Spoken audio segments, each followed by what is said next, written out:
ma mõtlesin, ma tahan väljast ka vilju. Igav oli seal. Issi, mine talle kõrvale. Mine kõrval.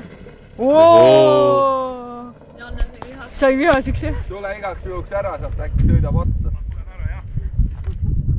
Su kurat. Murdis küüne ära. Ei murdnud. Rooliga seal mässas. Ai, sa Muidugi, ma räägin, et küüntega on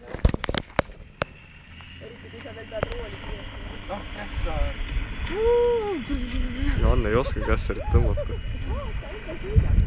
Esimese käigu ikka. Ega kui tal mingi takistus tee peale tuleks, siis ta vist küll sidurit alla ei oskaks vajutada. Ma ei tea, kas ta piduritki alla oskab vajutada.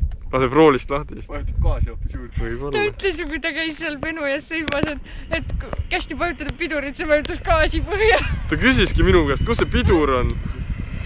Ma ütlesin, et seal keskmine ja siis vajutas parem, jah, ei, vasaku jalaga vajutas pidurit. Ma juba kardan, kuidas siiapoole saab. Tarmo, meid vist ei tasu rooli lastagi, me lõhume vist kohe auto ära. Lõhume, mis lõhume, mis see on? Selleks ta siin ongi. Kuule, kui nüüd keegi sõitma läheb, keegi actioni, siis ma tulen ka. Siis läheme kõik. Pats läheb sul sõitma. Jah, ma istun taha siis. Minge vaadake, kas ta nüüd käigu ikka võtab välja. Auto sõidab edasi, tuleb otsast jälle.